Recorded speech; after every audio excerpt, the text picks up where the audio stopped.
రవి గారు, 5 రాష్ట్రాల ఎన్నికల ఎగ్జిట్ పోల్స్ ఇప్పుడు సర్వత్రా ఆసక్తి రేపుతున్నాయి. ముఖ్యంగా మేజర్‌గా సర్వేలన్నీ తమిళనాడుకు సంబంధించి స్టాలిన్ గెలుస్తారని ఇచ్చినప్పటికీ కొన్ని అంటే 2, 3 సర్వేలు మాత్రం విజయ్‌కి చాలా ఎడ్జ్ ఉండొచ్చు, ఆయనే గవర్నమెంట్ ఫామ్ చేస్తారన్నట్టుగా ఇస్తున్నాయి. ఇంకోవైపు బెంగాల్ ఎన్నికలకు సంబంధించి మమతా బెనర్జీ చాలా అభ్యంతరం వ్యక్తం చేస్తున్నారు. చాలా అవకతవకలు జరిగాయని, కౌంటింగ్ సెంటర్లో కూడా సరిగ్గా లేవని ఆమె దాదాపు ధర్నా చేసినంత పని చేశారు. ఏంటి సార్ ఓవరాల్గా ఎలా చూడాలి? ఎగ్జిట్ పోల్స్ ఎగ్జైటింగ్గా మాట్లాడటం అన్నది ఇప్పుడు బాగా ఎక్కువగా జరుగుతుంది. మీరు అన్నట్టు ఈ 2 రాష్ట్రాలు తమిళనాడు, బెంగాల్, వీటి మీద భిన్నమైన ఇవి రావటం కూడా ఈ ఉత్కంఠ పెరగడానికి కారణమైంది. ముందు మనం బెంగాల్ తీసుకుందాం. బెంగాల్లో 34 ఏళ్ళు వామపక్ష ప్రభుత్వం అయిన తర్వాత మమతా బెనర్జీ వచ్చి 3 సార్లు గెలిచారు. 3 సార్లు గెలవడమే చాలా ఎక్కువ. 4వసారి కూడా గెలుస్తారు. గెలవడానికి బీజేపీతో మ్యాచ్ ఫిక్సింగే కారణమని వామపక్షాలు, కాంగ్రెస్ ఆరోపిస్తూ వచ్చాయి చివరి వరకు కూడా. కావాలనే ఆమెకు హైప్ ఇచ్చి ఆమెను పెంచుతున్నారు అని. కానీ సర్ర అనే పేరుతో దాదాపు 1.5 కోటి ఓట్లు తీసేయటము, అనేక మందికి ఓట్లు లేకుండా పోవటం, దీంతో బెంగాల్లో చాలా కల్లోల పరిస్థితి ఏర్పడింది. అలాగే తొలగించబడిన వాళ్ళలో కూడా మైనార్టీలు, మహిళలు, మతువాలు అనే దళిత వర్గాలు ఇలాంటి వాళ్ళు ఉంటాం. ఇవన్నీ తీవ్ర నిరసనకు దారితీసాయి. దానితో పోలింగ్ కూడా 92% మొదటి దశలో, రెండో దశలో కూడా దాదాపు అది జరిగింది. సో దీని అందరితో ఒక అన్ప్రిడిక్టబిలిటీ, ముందుగా చెప్పలేనంత పరిస్థితి ఏర్పడింది. దానికి తగినట్టే ఒక 5 సర్వే సంస్థలు బీజేపీ వస్తుంది, 3వసారి ఇంకా 4వసారి రాదు మమత అని ఇస్తుంటే, 2 సర్వే సంస్థలు మటుకు మమతానే మళ్ళీ వస్తారని చెప్తున్నారు. నేను కూడా అక్కడున్న ఒక సర్వే సంస్థ అధినేతతో నిన్న నేను మాట్లాడాను. ఆయన కావాలని చెప్తున్నారండి, ఇక్కడ గ్యారంటీగా మమత తిరిగి వస్తుందని ఆయన చెప్తున్నారు. సో అంతేకాకుండా ఓటింగ్ ఇంత తీవ్రంగా ఉధృతంగా 80% 90% జరగడం కూడా కేంద్రానికి వ్యతిరేకంగా జరిగింది. మాకు ఓటు హక్కు లేకుండా చేస్తున్నారు, మా మతాన్ని, మా కులాన్ని లేకుండా చేస్తున్నారని ఒక నిరసన వచ్చింది. మహిళలు చాలా భారీ ఎత్తున ఓట్లు వేశారు.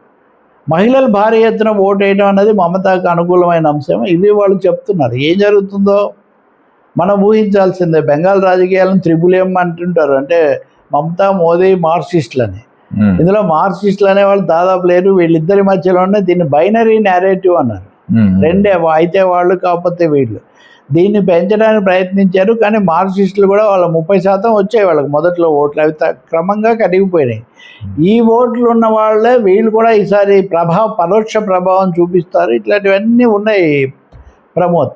ఈ నేపథ్యంలో ఈ రకరకాల అంచనాల మధ్యలో షాకింగ్గా వచ్చింది ఏంటంటే, నిన్న సాయంత్రం నుంచి మమతా బెనర్జీ 29 అయిపోయింది పోలింగు, ఆ ఈవీఎంలు కౌంటింగ్ సెంటర్ల దగ్గర ఆందోళన. అంతకుముందే ఈవీఎంల మీద వివాదం ఉంది, సర్ మీద వివాదం ఉంది. కానీ ఇప్పుడు కౌంటింగ్ కూడా మాకు అనుమానంగా ఉంది. బీజేపీ వాళ్ళు 11 చోట్ల ఈవీఎంలను వాళ్ళు వెళ్ళి ఓపెన్ చేశారని తృణమూల్ కాంగ్రెస్ వాళ్ళు ఒక వీడియో విడుదల చేశారు.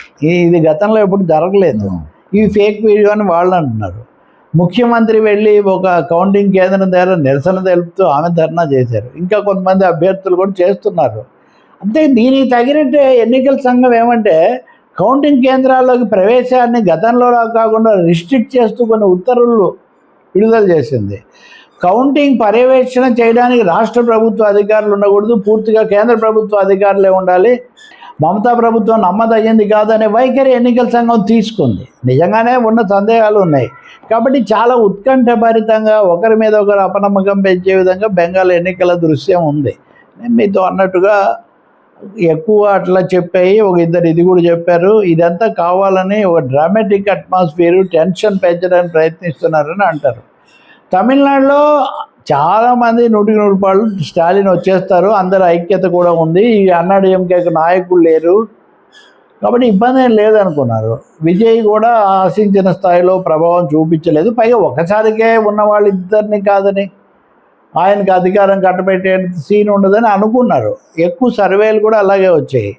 కానీ హఠాత్తుగా యాక్సిస్ మై ఇండియా సర్వే మటుకు విజయ్కి 90 నుంచి 100 స్థానాలు వస్తాయన్నారు. 90 నుంచి 100 వస్తే మొత్తం తలకిందులు అయిపోతుంది. అయితే ఇక్కడ గుర్తుపెట్టుకోవాల్సింది ఏంటంటే, ఈ యాక్సిస్ మై ఇండియా ప్రదీప్ చంద్ర అనే ఆయన 2024లో కూడా మోదీకి 303 స్థానాలు ఎన్డీఏకి వస్తాయి, ఒక బీజేపీకే 270 పైన వస్తాయి, ఇవన్నీ చెప్పారు. ఘోరంగా దెబ్బతిన్నాడు. అన్నీ కలిసి 240 వచ్చాడు. సో ఆయన ఇంకా వచ్చి అసలు ఏడుపులు పెట్టాడు స్టూడియోలో, నా లెక్క తప్పిపోయింది, మొదటిసారి నేను స్క్రూటనీ చేయడంలో వైఫల్యం వల్ల ఇలా జరిగింది అని చెప్తున్నాడు. ఇక్కడ ఇంట్రెస్టింగ్ అంటే మీరు ఇందాక బెంగాల్, మనం ఇప్పుడు తమిళనాడు గురించి మాట్లాడుతున్నాం. ఈ ప్రదీప్ చంద్ర బెంగాల్ మీద ఎగ్జిట్ పోల్ విడుదల చేయలే. ఎందుకు చేయలా? అది కూడా ఒక పెద్ద ప్రశ్న కదా. కాబట్టి ఇక్కడ ఒకటే, ఊహాగానాలు లేదా కథల కంటే కూడా రకరకాల శక్తులు, ఎలిమెంట్స్ వీటిని కూడా ప్రభావితం చేస్తుంటాయి. అందులో అతి ముఖ్యమైనది బెట్టింగ్. మనకు తెలుసు, తెలుగు రాష్ట్రాల్లో ఆయన మాజీ ఎంపీ లగడపాటి రాజగోపాల్ తెలంగాణలో అయిపోయింది, ఇన్ని స్థానాలు వస్తున్నాయని లెక్కలతో సహా రాత్రికి రాత్రి విడుదల చేశారు. 2018లో ఘోరంగా విఫలమయ్యారు. సో ఆయన తర్వాత బెట్టింగ్ కంపెనీ కూడా ఉందని కూడా వచ్చాయి. ఇవన్నీ వ్యక్తిగతమైన అంశం నేను చెప్పట్లేదు, వ్యవస్థాగతమైన మార్పులన్నీ ఉన్నాయి. ఈ ప్రదీప్ చంద్ర అని ఆయన తను చెప్తున్నది మిగతా వాళ్ళకి తేడాగా ఉంది, గతసారి దెబ్బతిన్నాను అనుకున్నప్పుడు ఆగొచ్చు కదా. వాస్తవానికి బెంగాల్లో ఎందుకు ఆగారు అంటే ఇదొక ధోరణి, దీని వెనక వాళ్ళ వ్యూహాలు వాళ్ళకు ఉండొచ్చు అని కూడా మనం అనుకోవాలి. కేరళ, అక్కడ ఎల్డిఎఫ్ రెండోసారి అధికారంలోకి రావడమే ఒక రికార్డు, మూడోసారి తప్పకుండా పోటాపోటీగా జరుగుతుందని అందరికీ తెలుసు. అయినా కానీ చాలా స్వల్ప ఆధిక్యతతోనే యూడిఎఫ్ వస్తుందని ఎక్కువ దాదాపు అన్ని సర్వేలు చెప్తున్నాయి. ఎల్డిఎఫ్ వాళ్ళకి కొద్దిగా ఆశ ఉన్నప్పటికీ వాళ్ళు రాకపోతే మనం ఏం ఆశ్చర్యపోవాల్సిన అవసరం లేదు. అంత మాత్రాన వాళ్ళు ఏదో దెబ్బతిన్నారని కూడా రెండోసారి వచ్చి ఇప్పటికే ఒక రికార్డు సృష్టించారు. కాబట్టి ఇంకా అస్సాం ఒక ప్రత్యేక పరిస్థితి, అక్కడ పూర్తిగా విదేశీయుల చొరబాటని, మతపరమైన మియాల ఇదే అని చెప్పి ఆయన ముఖ్యమంత్రి హిమంత బిస్వా శర్మ చేసిన ప్రచారాలు, వీటన్నిటి వల్ల అస్సాంలో బీజేపీ మళ్ళీ వస్తుందనే భావిస్తున్నారు. ఆ బిస్వా శర్మ కూడా కాంగ్రెస్లోంచి బీజేపీలోకి దూరిన పెద్ద మనిషి. కాబట్టి అస్సాం మీద పెద్ద తేడాలు లేవు. కానీ పాండిచ్చేరి కూడా అంతే, అక్కడ రామస్వామి కాంగ్రెస్, బీజేపీ ఎన్డీఏ కలిసి వస్తాయి. చిన్న రాష్ట్రం, తక్కువ సీట్లు, కాబట్టి వాళ్ళు కూడా రావచ్చని. ఓవరాల్గా మే 4న ఫలితాలు వచ్చినప్పుడు ఈ ఎగ్జిట్ పోల్స్ ఎంతవరకు నిజమవుతాయి అనేది ఒకటైతే, ఎగ్జిట్ పోల్స్ ఇచ్చే షాక్స్, లెసన్స్ ఏంటి అన్నది కూడా మనం తెలుసుకోవచ్చు.